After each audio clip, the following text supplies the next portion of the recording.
Hello, everybody. My name is Sylvain Rochon, the Paradise Engineer.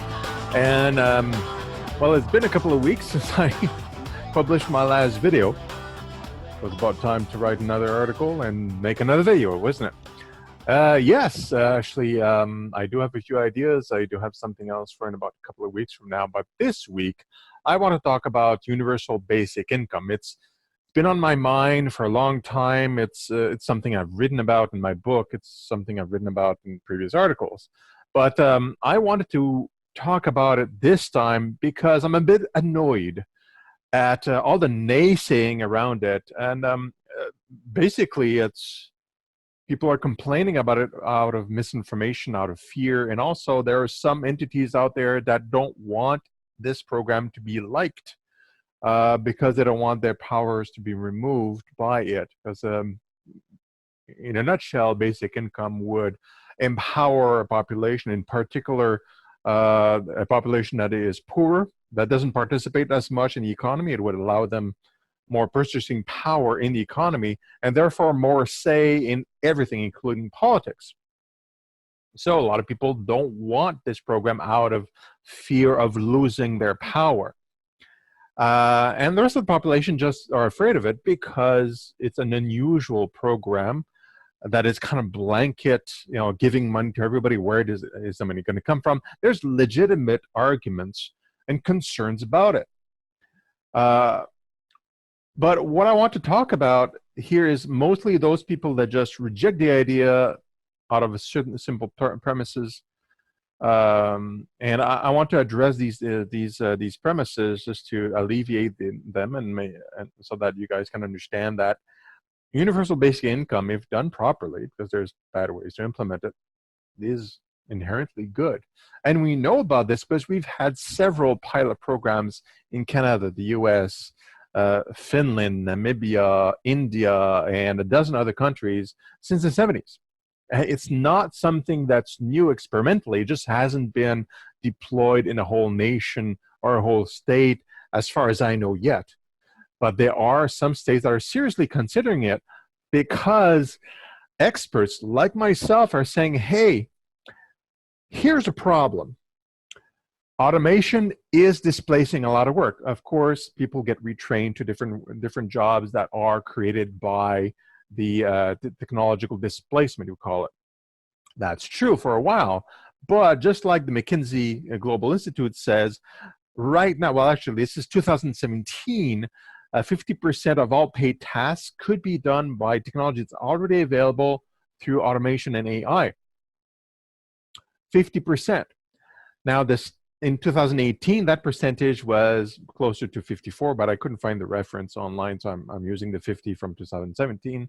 And by the end of this year, 2019, we should be at 60-ish or close to 60% of all paid tasks doable by technology. That's because more and more AI, so intelligent machines, are able to take more share of the jobs and the tasks that we do at work, including the new tasks that are being created by the technology every year.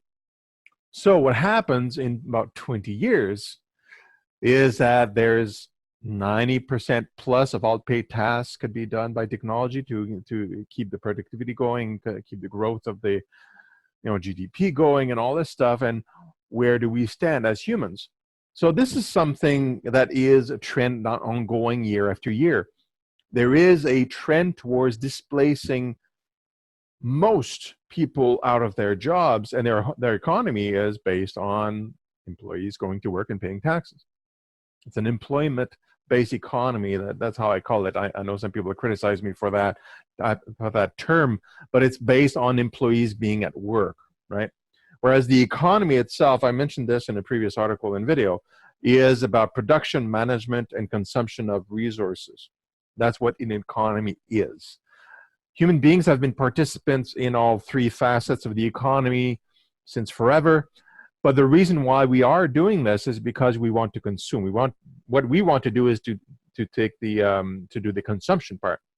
To do that, we need to produce and manage the natural resources and conversion to goods. We've been doing that, and for like millennia, probably, we've been doing it with the help of tools, and the tools have become more and more sophisticated until now we're using AI and even more sophistication. But within the next 20 years, we'll have AI that's able to replace a full worker, even if a sophisticated one like a lawyer, a doctor, line worker, anything you can imagine, and do the job with more less costly environment, more efficiently. So we'd be in the way, right? Now, that world, if we kind of snap our fingers and say, okay, we automate everything and we just sit around and consume and just spend our time whatever we want and doing whatever we want, that's great. But there's a transition between now and then. And how do we deal with the transition? Well, that's a problem. Well, it needs to transit from one state that is very different from the other. An economy management system that's completely different, where value of money is completely different from one to the other. And right now we have, like in the States, there's 12% of Americans that are below the poverty line. And this is just, it's been going down, and it's been fluctuating, and it's been kind of going all over the place, and we're getting better. But if we don't think about how we convert this economy from an economy where everybody needs to work to an economy where no one needs to work anymore to survive, most of the people that will be affected are those under the poverty line, or the lower end of the of middle income, right? Because those are most of the most repetitive jobs that will be displaced sooner by automation. So if our intent is to ensure everybody participates in society in some way and provides value to society, we must move to a different means where value in society is not exclusively the domain of production of goods, participating in GDP production. We could have value to each other in many different ways. We already do. Fathers and sons, brothers and sisters, friends. These are valuable relationships. We attribute value to it, but it doesn't participate in the GDP calculation. But when automation takes care of the production and management of resources, then we can contribute into society, giving value otherwise than production, right? Through sharing and interacting with each other. So that's a different economy for later. In the meantime, we need a way to transit and to support those individuals that have a harder time with the transition. So universal basic income is one such way that is a low-hanging fruit, because it's been tested for a long time, since at least the 70s, with valid data. We know the effects, the impacts. There's a lot of different variations that's been tested. Experts know all about it.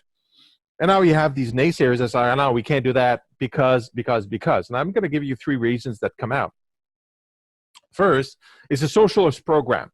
Therefore, inherently, it's bad. Well, that's just crazy on the face of it. I mean, first of all, the use of the socialist word is a scare word, right? Because it affiliates the program with countries that are known to be either enemies or have systems where the freedom are limited for the people, like Russia, the old Russia, and China. And it's a valid point in no way to say that these countries are socialist, because, well, the USSR is the Union of Soviet Socialist Republics. It's in the name. So the USSR was socialist, was designed that way in the 20th century. And China used to be extremely socialist, and it still has very, very socialist tendencies. Now, let me explain what socialist is. Socialism is an economic system where the government is controlling the economy, all of it, generally. And capitalism is the opposite, where private sector is controlling the economy and the government is outside of it. Okay? So these are 2 ends of the spectrum, if you will. And most countries, including China and Russia nowadays, like the modern countries, are somewhere in the between, in the spectrum. China and Russia, Venezuela, and some other extremely socialist, government-controlled economies are more on one end of the spectrum, and America is more on the capitalism end. but it's not completely 100% capitalist because it has socialist programs, what we call social programs, which is a better word to use. It's not scary. It's a social program. They're your welfare programs, your back to work incentive programs, your food stamp programs. There's dozens of them that are available and used by all Americans. I would suspect at least 98% of Americans use or want to use one or several of those programs, and they don't want to get rid of them. So they have social programs, so socialist type programs, because these programs are controlled, not the economy, but these programs are controlled by the government. So it's not socialist, it's just social, right? Even though it's to explain it differently, even though it's part of they are part of a socialist mindset of government controlling things for people, it doesn't make a country socialist. Neither does free trade and privatization make a socialist country capitalist. You have sprinkles of different elements into the mix, and that's because it's really beneficial. When as we included more social programs in America, let's use that as an example because it's a trigger word. Socialism is a trigger word in the States. More and more social programs were put into place. It elevated the population, and more of the population could participate in the economy, which boosted the economy. Great. So that's good. But we don't survive just to serve an economy. Like, it's part of it, because serving the economy means we can get consumables back at a reasonable price. That's why we should be doing it, is because we want something in return personally. We put in, we take something out. Those people that cannot work for whatever reason, there are social programs for them to keep them running, and they participate in a smaller way, but they participate in the economy, they participate in society, and they give value to people around them, intangible, non-GDP producing value, right? So it's a secondary type of value as far as the GDP calculation, but it still is tangible value from a human perspective. So if you just look at basic income in general, if you look at all the pilots, it's really just an enhanced and expanded version of welfare. That's what it is. In almost all cases, in the countries that want to implement it, they either remove partially or fully the other social systems, and they replace it with a basic income. Usually it's somewhat conditional. Those pilots don't make it complete unconditional, and for the most part, some of them do. There's always some kind of condition attached to it, but it's not that bad. It's still kind of unconditional, I guess I'm trying to say. But it replaces that with an amount of money, basically, that you can't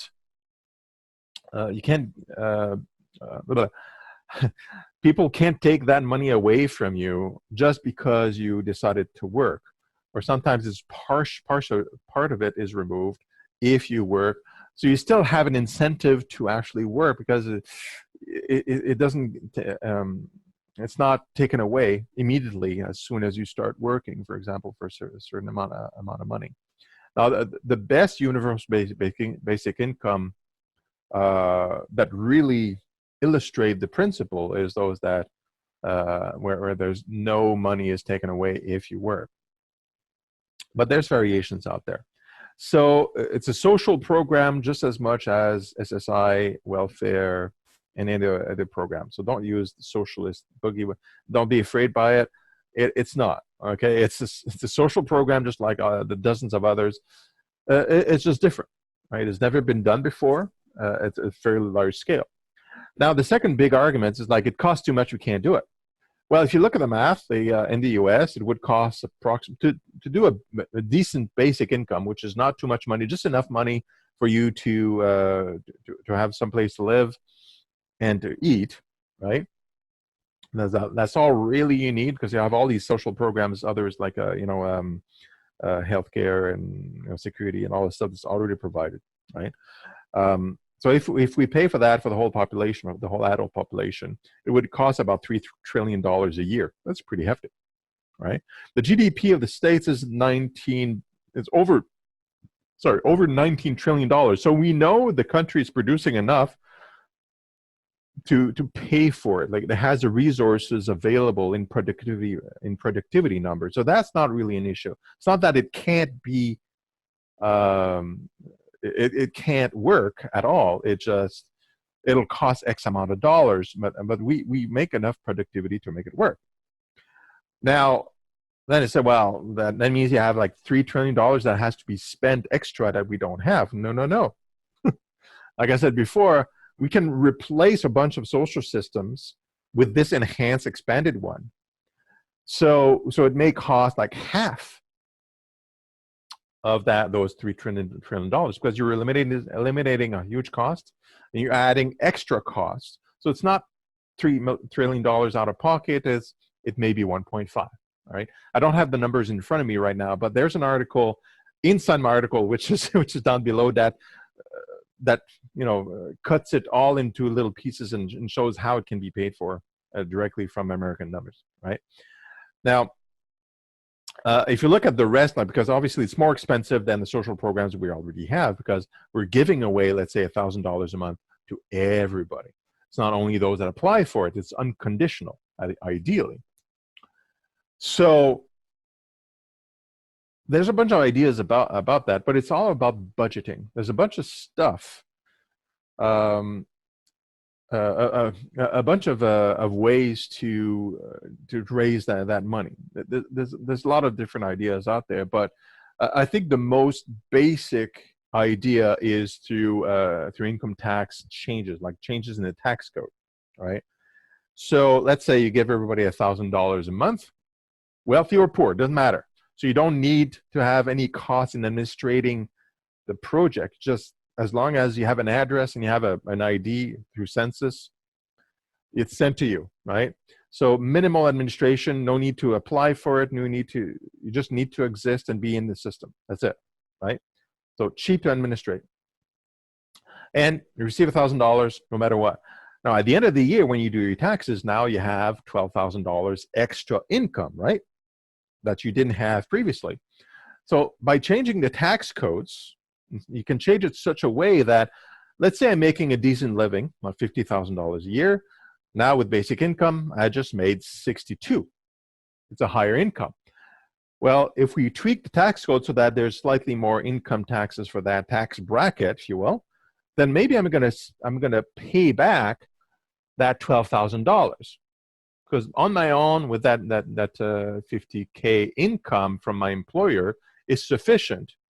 So I'm paying back the $1,000 a month that I received, because this particular year I'm fine. I don't need it, right? So it goes back to the coffers. If I'm a poor person, let's say somebody that can't work for whatever reason, or is down on his luck, starting a business maybe from the ground up, no money, right? No income coming in or very little amount. Well, that's $12,000 a year you get. And at the end of the year, if you have the proper tax code set up, well, if you make less than $12,000, zero taxes, okay? Or maybe make that first $12,000 not taxable and so on. There's the variation of the tax code. So the poor, the people that really need it, don't get taxed on it, and they get to keep it, whatever they do, right? It's unconditional. Now the wealthy, though, they still get to $12,000 a month extra, but the person that makes $500,000 a year, the $12,000 extra doesn't really need it. I mean, it's cool, doesn't really need it. So at the end of tax year, gives it back. But also, because he's making $500,000 a year, could be taxed a little bit more than that, because he doesn't need all that money anyway. He could contribute a little bit more to the general cause of a healthy population. And here's the cinch. These wealthy individuals usually own, run, operate large parts of the business world, right? Or they have high value and high responsibility for a lot of people. So if there's more people, like especially the poor of the population, contributing to the economy because they're spending that money, they need to eat. There's no other program. That's the program. You're getting money, and now you're spending that to eat and live. Well, that money goes back in the economy, and guess whose pocket that will line? Well, those people that are making more money, the owners and so on and so forth. So what they're spending extra in taxes to pay back, let's say the basic income that is given to the poor, actually is money they're also receiving in a cycle, right? Because there's more people, there's larger swaths of a country's demography that is participating more in the economy. That goes to usually to the wealthy and to the owners, and they're the ones that are paying extra taxes back. We don't really know until we really test it fully for a number of years, but it may balance itself out for them as well. Or at the very least, if they're taxed more, they still don't have any problem surviving. And they have a lot of money that where they can spend and invest to make their money work for them, whereas the middle class and the lower class can't do that. We spend every penny, right? Because we need things to run. We don't have any extra money for investments. So that's the additive cost. And we can, again, my friend Scott Santons, who's arguably the America's foremost expert on universal basic income, wrote a whole bunch about it. There's links in the below. Within my article, I do reference them, and you can check all the math out. That $3 trillion, no problem. It pays for itself. You just have to reorganize things. No problem. Okay. Now the last element the naysayers mention is, well, this creates a disincentive to work. It disincentivizes work, and that's a more complicated idea. That's where the studies come in, because you need to know, well, what is the social effect? What is social impact? So the pilots were very valuable into determining if that is true or not. And turns out that it's yes and no. That's the answer. And if you look at studies like the Income study or the American GAI study, the guaranteed, what was it called? It was the American Guaranteed something income. I forget what the A stands for.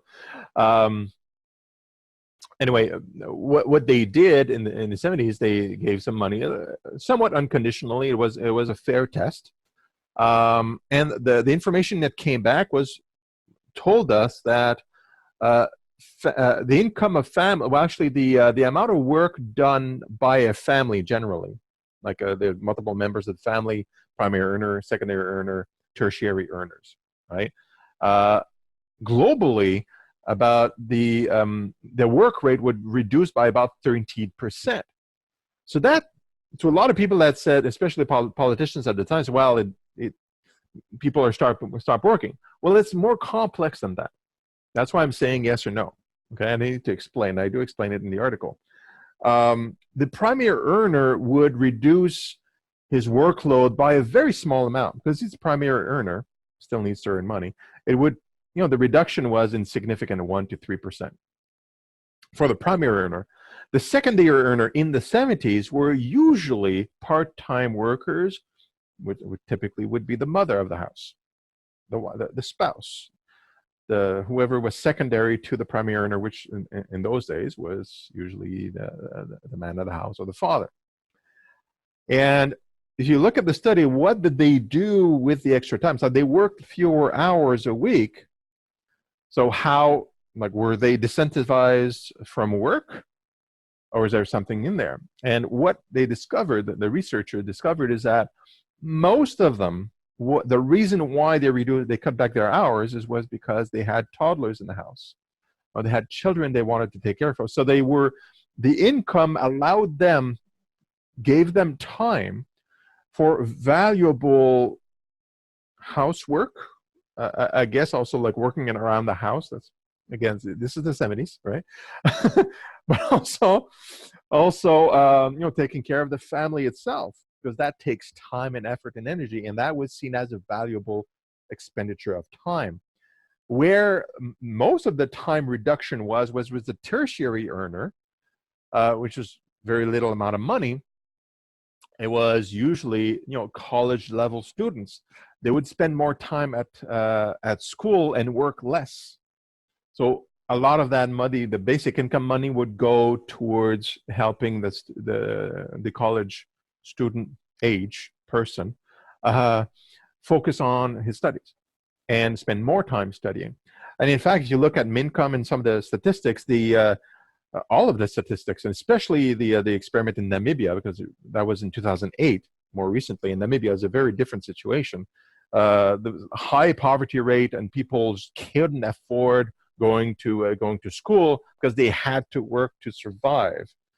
And with the basic income experiment, I think the school rate doubled or tripled in that country. But in Canada and the US, those experiments and elsewhere in more developed countries, there was an increase in enrollments and a decrease in students quitting school because they could stay there. They didn't have any financial troubles that would force them not go to school or get out of school early. So these are good outcomes. The decisions by the families were logical, valuable ones in a general sense, because there's always outliers in every study. But the studies show that it's actually a good thing. And if you look at, in particular, the reason why we want to do this now, at least the reason why I think it's a good idea now, is because of the automation. You know, being able to kind of pull off some of the work because there's less work, less tasks that need to be done by a human, because automation is very good at doing certain tasks that are typically paid, thanks for the data, McKinsey. Then maybe it's not such a bad thing. Like, we can, if we receive more money as a family, we can decide to remove some of the repetitive tasks from work, like go back to school. We can have all this power of decisions and choice. And maybe reducing the hours, even for the primary work, is a good. Actually, that's the intention. That's the intention of having a basic income used as a bridge towards the future where we can't work anymore because AI is just so good at it, right? This is a transition system that would allow us to balance the amount of work we're doing and the amount of work the automated systems are doing, and keep us in the game, in the economy, and the economy rolling without changing it too much, or at least allowing us to gradually make it more future palatable for us, and allow us to transition towards something better for ourselves, where we don't need to say, what do I do for a living anymore? Because we should never, in this day and age, we should not say that we are working to live. This is not something we should aspire to. It's been a reality for a long time, but thank you very much, past. But future, here I come. I want to build a future where we don't need to do that anymore, and we can. We just need to carry ourselves into the transition in a way that makes sense, where systems are not completely turned upside down, where families can still eat and be healthy. Basic incomes, many benefits are a huge increase in innovation, a decrease in hospitalization costs up to 10%, crime rates reduce up to 42%, depending on the pilot and where it's located. Reduction in stress levels. The Finnish experiment, which was the report just came out last year or maybe early this year, said there was no change in the amount of work people did in their pilot which lasted for 2 or 3 years. But the stress levels and health levels went up. Stress levels went down and health levels went up, and the hospitals were less used, especially in the mental health category. Less stress, right? So all these elements are good for now. They're excellent for why we'd be using it, why we'd be doing it. It's a sign of our times that we are considering it seriously, because a lot of experts like myself are pushing it. And the reason why we're not doing it is because the population is afraid of it. They lack information. They don't know much about it. And typically people are afraid of what they don't know. Very logical. And there's these powers that don't want to let go of their power and giving us more freedom and more choice, even though it fills their pockets on one end because more people participate in the cash flow of the economy. At the same, in the same token, choice removes their powers. So some of these groups or individuals are quite vocal against it and try to pull all sorts of examples that they can to make it unappealing politically or otherwise. So the choice is ours, really. We're the ones that are voting in our politicians. We're the ones that are participating in the economy, and we're the ones that want to have a better world, and we want to have a better situations. So basic income, well implemented, perfectly fine, great for the future, great for your kids, your health. It gives you more choices as far as employment, less stress. What's not to love? So contact your politician, contact your journalist, whoever. Let it be known that it is a good thing. And let's see more pilots and let's see implementations of universal basic income in the world. Some countries are going to be doing it before the US does it fully in a state or across country. We'll be able to take a look at that and see how it works for them. And maybe then we'll be able to implement it. And maybe there's going to be a new president. There's a couple I know that are candidates for the Democrats that are proponents, strong proponents of good, solid UBI. And that could be a fast track towards it in X number of years. All right, that's it for now. This was a long one, but I had a lot to say, and I hope this was good for you, good beneficial information. And check out the article below if you want to really read more and get deep into the links into the experiments and all that stuff. It's all fully linked up there. All right, bye-bye for now, and I'll talk to you in about 2 weeks.